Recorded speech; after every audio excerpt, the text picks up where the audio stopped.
जाहिर सी बात है, साल से ज्यादा हो गया हुकूमत बने हुए। पार्टी की वर्किंग कमेटी है, हाईएस्ट डिसीजन मेकिंग बॉडी है पार्टी की।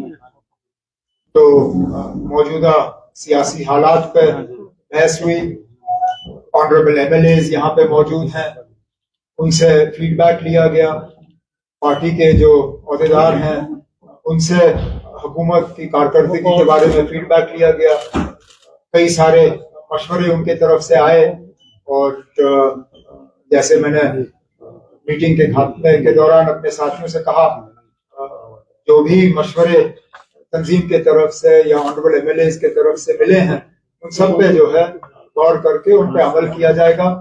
बड़गाम के हवाले से भी बात हुई और बड़गाम के नतीजों का भी जो है जायजा लिया गया। न सिर्फ बड़गाम का बल्कि बड़गाम के साथ नगरोटा में भी इलेक्शन हुए थे, दोनों का जो है जायजा लिया गया। और जहां कहीं खामियां सामने आई हैं उनको जो दुरुस्त करने के लिए तंजीम के तरफ से फैसले लेने होंगे, वो फैसले आने वाले दिनों में लिए जाएंगे। ये कमेटी उन लोगों के लिए है जो पार्टी का डिसिप्लिन समझते हैं। ये कमेटी उन लोगों के लिए है जो पार्टी क़यादत के साथ मीडिया के थ्रू बात करना पसंद नहीं करते। और यहाँ पे इस मीटिंग में तमाम वो लोग थे जो पार्टी के डिसिप्लिन के अंदर रह के पार्टी की क़यादत और पार्टी के अहदेदारों के साथ बात करना जानते हैं और समझते हैं। और मुझे हैरानगी इस बात की है कि उस शख्स का ज्यादा फिक्र आपको है बनिस्बत के हमें। कमेटी में कोई बात करनी थी जो आप कह रहे हैं,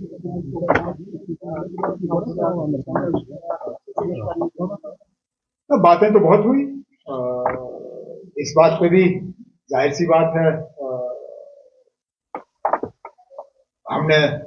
मैंने खुद और मेरे साथियों ने वर्किंग कमेटी को इस बात के बारे में बाखबर किया कि कितने सारे ऐसे इदारे हैं जिनका कंट्रोल इलेक्टेड गवर्नमेंट के पास होना चाहिए लेकिन नहीं है। मिसाल के तौर पे स्कीम्स में इतनी वैकेंसियां हैं, स्कीम्स के कामकाज को आज बहुत ज्यादा नुकसान का सामना करना पड़ रहा है, लेकिन स्कीम्स की फाइलें जो है इलेक्टेड गवर्नमेंट के पास नहीं आती। स्कीम्स की मैनेजिंग कमेटी का चेयर जो है, जो चीफ मिनिस्टर होना चाहिए, वो नहीं है। 2 यूनिवर्सिटीज हैं जो एज पर एक्ट चांसलर उनका चीफ मिनिस्टर हुआ करता था, बाबा गुलाम शाह बादशाह यूनिवर्सिटी, इस्लामिक यूनिवर्सिटी और साइंस एंड टेक्नोलॉजी। ये दोनों इदारे इलेक्टेड गवर्नमेंट को वापस नहीं दिए गए। Cultural academy, power development corporation, इस तरह की बहुत से ऐसे मिसाल हैं। डायरेक्टर इंफॉर्मेशन, ये पोस्ट जेकेएस अफसर का होना चाहिए, इट्स अ कार्डर पोस्ट फॉर जेकेएस अफसर। क्या मजबूरी है कि उसमें बार बार आईएएस अफसर लगाया जाता है? तो इसके बारे में हुकूमत ने, हमने अपने साथियों को इसके बारे में बताया हुआ है। और जैसे रेजोल्यूशन में आपने सुना दूसरे नंबर पर, इसका इलाज यही है कि जो वादे मरकज के तरफ से जम्मू कश्मीर के लोगों के साथ ही नहीं बल्कि मुल्क के लोगों के साथ किए गए। जब पार्लियामेंट में वादा किया गया वो सिर्फ जम्मू कश्मीर के लोगों के साथ नहीं था, वो पूरे मुल्क के साथ था। जब सुप्रीम कोर्ट को अश्योर किया गया कि स्टेटहुड की बहाली जो है 3 stage process, delimitation, election, restoration of statehood, 2 steps तो हो गए, अब तीसरे स्टेप में देरी थी, तो इस पर तफसीलन बात हुई। उमर साहब, एक साल से ये बातें लोगों में हो रही है। एक साल से गवर्नमेंट में तजद्दुद, कंफ्यूजन, एक साइड से लेफ्टिनेंट गवर्नर का बयान बार बार आता है तो मेरे पास भी लॉ एंड ऑर्डर ऐसी चीजें हैं तो गवर्नमेंट को बहानेबाजी बंद करनी चाहिए, अपने इख्तियार का इस्तेमाल करके लोगों की। दूसरी साइड से जम्मू कश्मीर, इन चीजों को मद्देनजर रखते हुए लोगों के तहफ़्फ़ुज़ के लिए ये गवर्नमेंट किस तरह का? अब हम तो चाहते हैं कि ये कंफ्यूजन दूर हो जाए, और इस कंफ्यूजन को दूर करने के 2 ही तरीके हैं। या तो इन लेटर एंड स्पिरिट जो J&K रीऑर्गेनाइजेशन एक्ट है उसको आप फॉलो करिए, नहीं किया जा रहा।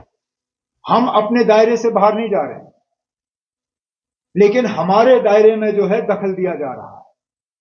जो बुलडोजर चलाए जा रहे हैं वो मेरे हुक्म के मुताबिक नहीं चलाए जा रहे हैं, वो अफसर मेरा लगाया हुआ भी नहीं है।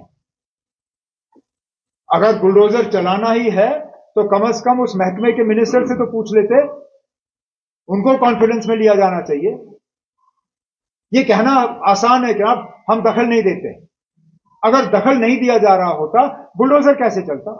मजाल है कि कोई अफसर अपनी मर्जी के बुनियाद पर बुलडोजर चलाएगा। मैंने जैसे इससे पहले दोपहर को कहा, गैर कानूनी सरकारी जमीन पे कब्जे के हक में कोई नहीं है, लेकिन इकलौता आप किसी एक कम्युनिटी या किसी एक एरिया को टारगेट करो सिर्फ इलेक्टेड गवर्नमेंट को बदनाम करने के लिए, ये ठीक बात नहीं है। और मैंने जैसे कहा, इसके इलाज दो तरीके से हैं। फिलहाल जो J&K रीऑर्गेनाइजेशन एक्ट है उसको लेटर एंड स्पिरिट में इंप्लीमेंट करिए, जो सेपरेशन ऑफ पावर्स हैं उसको रिस्पेक्ट करिए, और जल्द से जल्द जम्मू कश्मीर में दोबारा स्टेटहुड बहाल करिए। फिर इस गवर्नमेंट के 4 साल ऐसे ही निकले इस कश्मीर में। आपने मान ही लिया कि 4 साल तक हमें स्टेटहुड नहीं मिलेगा। मैंने तो कम से कम अभी फिलहाल हार नहीं मानी ना। मैं तो मान के चलता हूं कि मरकज की हुकूमत जो है वो कम से कम इतने झूठे तो नहीं है कि पार्लियामेंट में वादा करने के बाद भी वो अपने वादे से मुकर जाएं। या तो फिर वो तस्लीम करें कि वो जम्मू कश्मीर के लोगों को सजा दे रहे हैं इस बात की यहाँ बीजेपी की हुकूमत नहीं बनी, तो ठीक है, फिर हम ये बर्दाश्त करेंगे। लेकिन जहां ये कहते हैं कि हम जम्मू कश्मीर को स्टेटहुड देंगे, अच्छा, जिन चीजों को वजह बनाया जाता है हमें स्टेटहुड से महरूम रखने की, पहलगाम हो, दिल्ली का हमला हो, उसके लिए इलेक्टेड गवर्नमेंट कहां कसूरवार है ना। अगर सिक्योरिटी फेलियर हुआ है, सिक्योरिटी हमारी जिम्मेदारी है ही नहीं। आप हमें सिक्योरिटी दे दीजिए और फिर देखिए ना, ऐसे हमले हुए जब हम सिक्योरिटी के लिए जिम्मेदार थे। मैं 6 साल चीफ मिनिस्टर था, कभी पहलगाम जैसा हमला हुआ जब मैं चीफ मिनिस्टर था? मैं 6 साल चीफ मिनिस्टर था, कभी दिल्ली जैसा हमला हुआ? आप हमें जिम्मेदारी दे दीजिए और फिर देखिए, अगर हम नाकामयाब रहे तो वापस ले लीजिए ना अपना स्टेट, पार्लियामेंट आपके पास है, आप दोबारा यूटी बनाइए। उमर साहब, लेकिन जो चीजें आपके हाथ में है, जैसे रिजर्वेशन वाला इशू है, पावर का भी इशू बड़ा भंग कर रहा है। पावर में इशू क्या है ना? What is the issue in power? We want people to get good quality electricity at lower prices. It is an established fact that if you pay your bills honestly, a meter will give you a lower monthly electricity bill than a fixed rate. This is an established fact for poor houses. For richer people, it might be different. But in poor houses, a meter actually gives you a lower monthly electricity bill. And for us to fulfill our promise of 200 units of electricity, I need people to have meters in their homes, because that's the only way I can measure 200 units.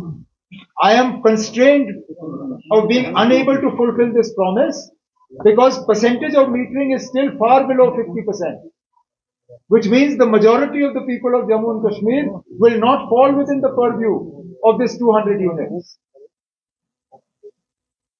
And as far as reservation is concerned, I have already told you, the cabinet subcommittee report is done. Cabinet meeting will be held. We were again constrained by the fact that I did not want anybody to sabotage this by going to the election commission and saying they've done this because of code of conduct. Code of conduct is over. Elections are over.